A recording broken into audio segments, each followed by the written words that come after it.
Bayan.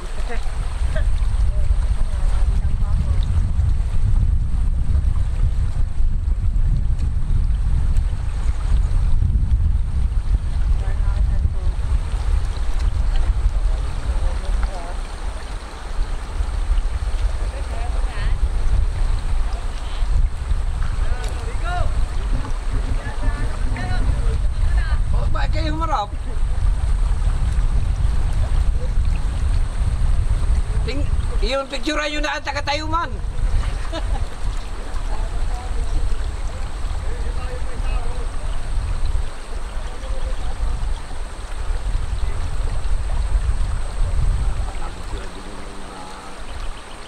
mga talong ko rin na may tubig.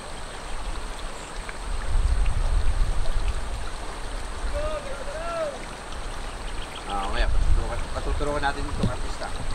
Dali, tumuro ko muna dito ng mga ilang urong.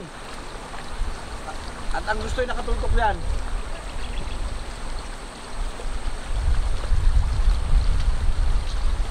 Turo ko muna dito.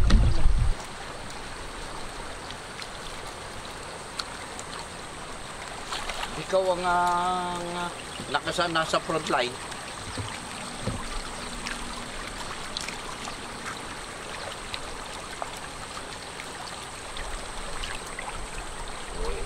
Ilan lupa yan.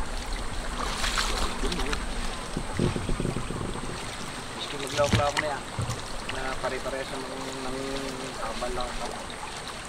Tagal na ko na yan. Lawak.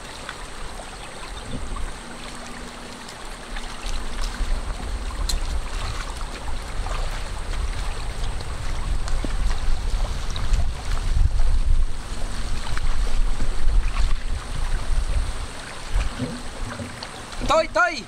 Kumuha na nga kayo ng dabog muna doon. Hintawla ako. At nakakaunin ko yung merienda.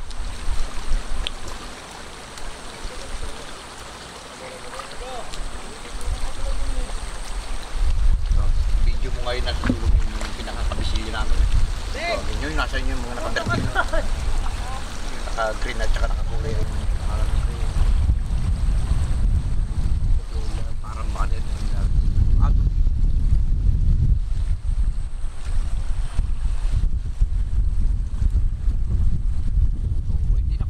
Lahat sa picture.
Okay na, wala nang ulan, ano? Nandito po tayo ngayon sa Tuwi, Baanan, Liliw, Laguna. Okay na yung nagpapayong, pwede nang bitawan yung payong na at mangangala yung ating kasama dito. Kasama po natin mga kaibigan, in behalf of Philippine Team Atobi, ay ako po si Miss Ann Bernardino at kasama natin ang ating kamagsasaka, si Kuya Eddie Agapay. At ang kanya pong taniman, kung matatandaan nyo, pinuntahan po natin dito. Nilagyan po natin ng Philippine Atobi Nanotechnology ang kanyang mga binhi. So ngayon ay nagpunla siya at sa araw na ito ay naglilipat tanim na po. Kuya Eddie, kumusta na po ang paglilipat tanim nyo? Maayos naman, malakas lang ang ulan, kaya medyo mabagal-bagal ang pagpapalipat ng tanim ngayon. Opo, pero ilang araw po kayo bago naglipat tanim mula sa ating punlaan? Magmula sa punlaan, dati nung ako hindi gumagamit ng atubi, 18 days bago mailipat tanim. Ngayon, 13 days na lang ang inabot dahil ari ng pananim. Napakabilis po bang lumaki? At ang ating punla? madalang ang pinakang patay na punla, agad-agad ay lumalaki sila. So, ang naging pakinabang natin mula po sa punlaan, mabilis lumaki, kaya mabilis tayong naglipat tanim, tsaka madalang ang Patol na, Yung patay na patay. palay. Oo. So, maganda po ang naging epekto. Oo. Ngayon po naman, naglilipat tanim tayo, i-sprayan natin uli ito ng atobi and weekly po yan. So, obserbahan natin na Kuya Eddie kung anong mangyayari po.